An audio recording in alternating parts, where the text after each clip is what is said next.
Hello बच्चों, कैसे हो आप सभी। आशा करता हूँ आप लोग बहुत बढ़िया होंगे और हमेशा की तरह खुश होंगे।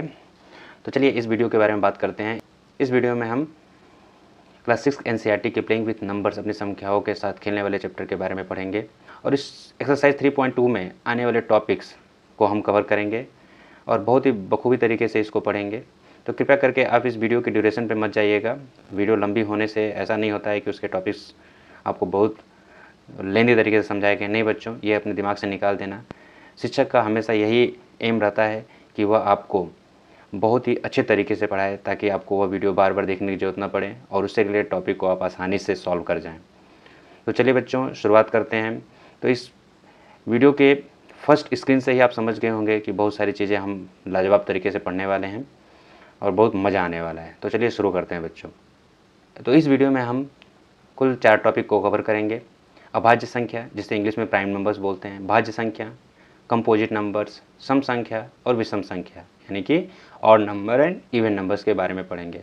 और बच्चों, मुझे पूरा विश्वास है कि इस वीडियो के लेक्चर को देखने के बाद जो भी टॉपिक आप पढ़ेंगे आपके सब कॉन्शियस माइंड में बैठ जाएगा और लाइफ में जहाँ कहीं भी इससे रिलेटेड कोई भी क्वेश्चन पूछा जाएगा तो आप उसको चुटकियों में उड़ा ले जाएंगे। विश्वास करिएगा मेरे प्यारे बच्चों, आप सही में उसको चुटकियों में उड़ा ले जाएंगे। तो कृपया करके वीडियो को पूरा देखिए, यह मेरा आपसे रिक्वेस्ट रहेगा, बीच में छोड़िएगा मत। तो चलिए आगे इसको कंटिन्यू करते हैं। पीछे वाले टॉपिक जो भी बताया मैं, भाज्य और अभाज्य, उसको समझने से पहले आपको यह सारणी देखनी पड़ेगी, यह टेबल आपको समझना पड़ेगा। और जो बच्चा इस टेबल को अच्छे से समझ गया, समझ लो भाज्य अभाज्य संख्या के बारे में भी आसानी से समझ गया। तो चलिए ये सारणी कहना क्या चाहती है। तो इस टेबल में आप संख्या 1 से लेकर 12 तक के अंक को देख रहे हैं। इस टेबल में उसके गुणनखंड देख रहे हैं और इस टेबल में आप इन संख्याओं के गुणनखंडों की संख्या देख रहे हैं। ठीक है बच्चों। वैसे ही 2 का गुणनखंड 1 और 2 होता है, तो इस तरह से टोटल इसके गुणनखंडों की संख्या 2 हो गई। 3, इसके भी गुणनखंड 1 और 3 होते हैं, इसके गुणनखंडों की संख्या 2 हो गई। 4 को ले लिया है इस सारणी में, तो 4 के गुणनखंड कौन कौन से होते हैं, 1, 2 और 4, और उनकी संख्या टोटल कितनी हो गई, 3 हो गई। यहाँ पे 5 का गुणनखंड 1 और 5, संख्या 2।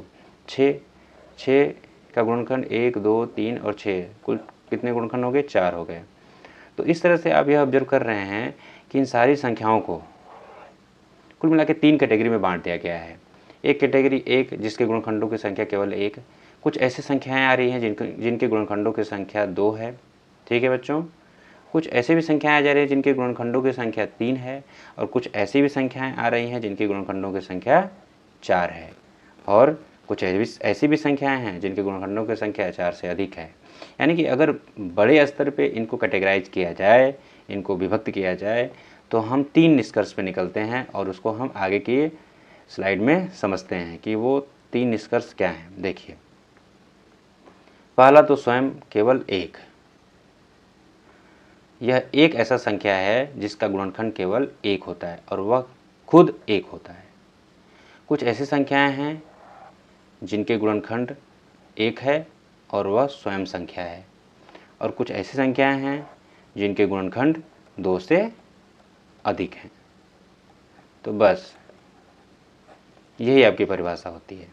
1 को हम कुछ नहीं मानते हैं, ना ही हम इसको भाज्य मानते हैं और ना ही हम इसको अभाज्य मानते हैं। वे संख्याएं जिनके गुणनखंडों की संख्या 2 हो, मैक्सिमम कितनी हो, 2 हो, और वो कौन कौन से हो, वह 1 हो और वह स्वयं संख्या हो, तो उन्हें हम कौन सी संख्या बोलते हैं, प्राइम नंबर। ठीक है, अभाज्य संख्या। और इसके अलावा जिन संख्याओं के गुणनखंडों की संख्या 2 से अधिक होती है उन्हें हम कंपोजिट नंबर यानी कि भाज्य संख्या कहते हैं। ठीक है बच्चों, भाज्य संख्या कहते हैं। ठीक है, उसको थोड़ा सा एलोब्रेटेड फॉर्मेट में दे दिया गया है यहाँ पे। उसी बात को आपकी बुक में ऐसे दिया गया है कि संख्या 1 का एक ही गुणनखंड कौन सा होता है, स्वयं वही संख्या होती है ना बच्चों। दूसरा क्या बोला है कि कुछ संख्याएं 2, 3, 5, 7, 11 ऐसी संख्याएं हैं जिनके ठीक 2 ही गुणनखंड होते हैं, और वो कौन कौन होते हैं, 1 और स्वयं वह संख्या होती है। ये संख्याएं अभाज्य संख्या यानी कि प्राइम नंबर्स कहलाती हैं। वे संख्याएं जिनके गुणनखंड 1 और स्वयं वह संख्या ही होती है अभाज्य संख्या कहलाती है। ठीक है। इन संख्याओं के अलावा और कौन सी संख्या हैं जिनके गुणनखंड केवल एक और वह स्वयं संख्या होगी?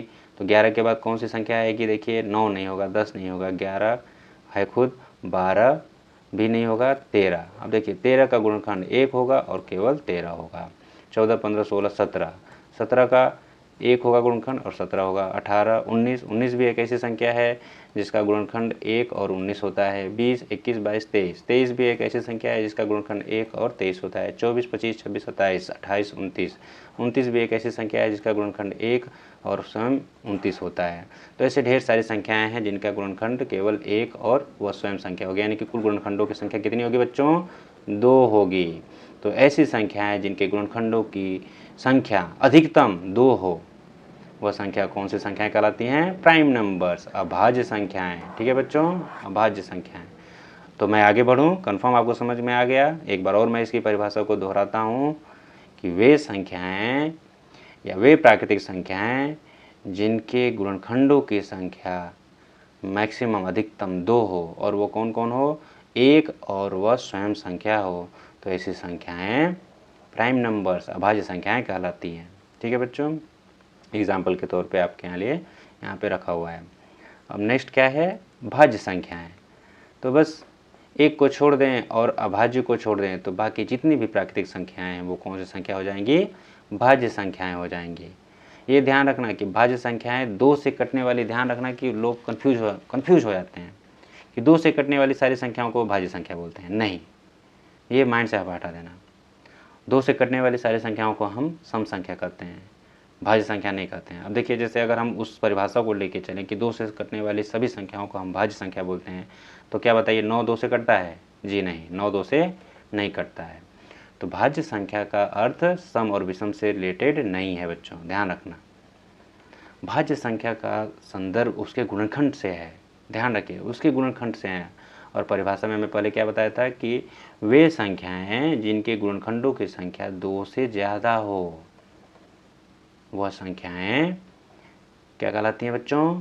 भाज्य संख्याएं कहलाती हैं। देखिए आपकी किताब में क्या परिभाषा दिया है कि कुछ संख्याएं जैसे 4, 6, 8, 9, 10 ऐसी संख्याएं हैं जिनके 2 से अधिक गुणनखंड हैं। अब 4 के गुणनखंड क्या होंगे बच्चों? 1, 2, 4। 6 का गुणनखंड क्या होगा? 1, 2, 3 और 6। 8 का गुणनखंड बताइए? 1, 2, 4 और 8। तो वे संख्याएं जिनके गुणनखंडों की संख्या 2 से अधिक है भाज्य संख्याएं कहलाती हैं।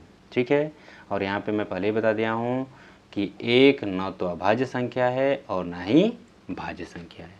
ठीक है बच्चों, अब हम आगे बढ़ते हैं और आगे हम क्या पढ़ेंगे? तो हम अब आगे सबसे बेहतरीन टॉपिक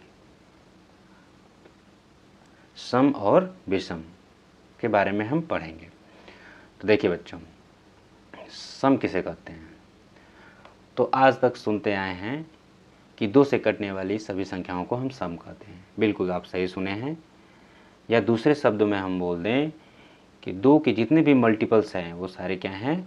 सम है। मल्टीपल्स मतलब गुणज, यानी कि 2 के पहाड़े में जितनी भी संख्याएं आएंगी वे सारी सम संख्या कहलाएंगी। 2, 4, 6, 8, 10, 100, 200, 2 लाख, 5 लाख, ये सब 2 से कट जाने वाली हैं, 2 के गुणज हैं, इसलिए इन संख्याओं को क्या बोलते हैं?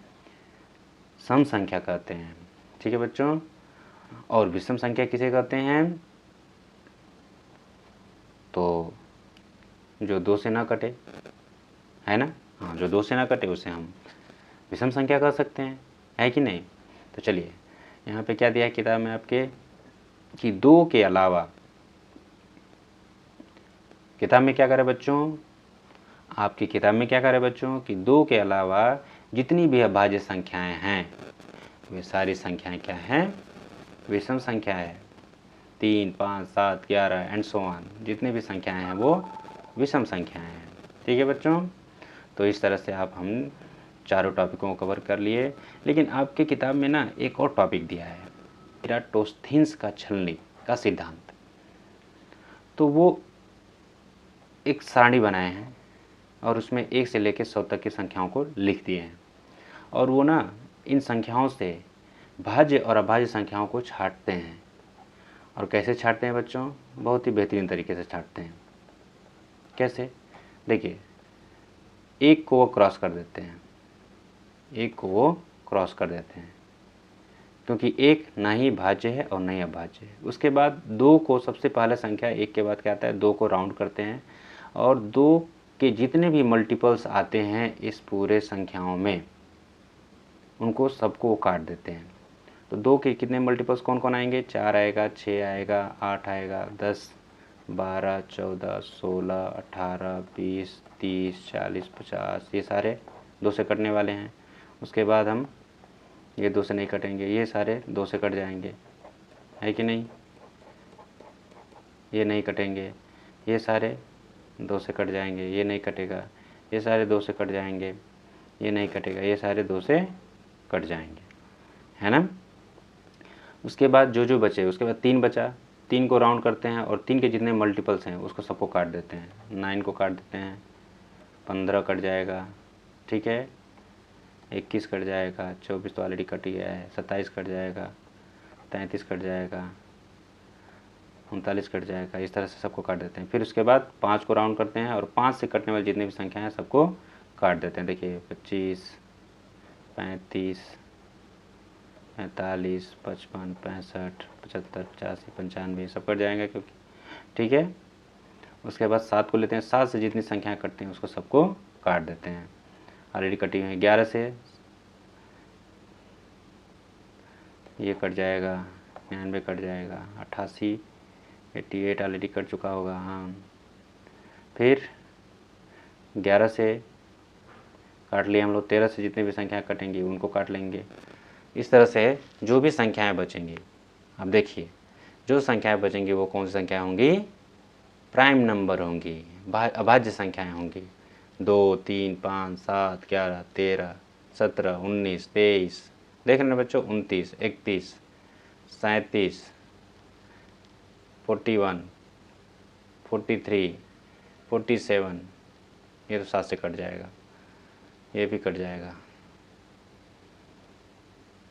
ये 53, ये नहीं कटेगा किसी से, 57 भी नहीं कटेगा। ये सब जितने भी नहीं कटने वाली संख्याएं वो क्या होंगी? अभाज्य संख्याएं होंगी, ठीक है।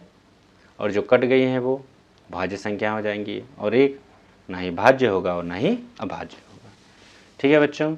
तो इस तरह से आप इस प्रश्नावली 3.2 से पहले इंट्रोडक्शन पार्ट को इस वीडियो में हमने कंप्लीट कर लिया, और मुझे आशा है कि यदि यह वीडियो समझ में आ गई होगी, टॉपिक समझ में आ गए होंगे, तो प्रश्नावली 3.2 को भी आप आसानी से सॉल्व कर लेंगे। तो चलिए हम नेक्स्ट वीडियो में प्रश्नावली 3.2 को कंप्लीट करेंगे बच्चों, है ना।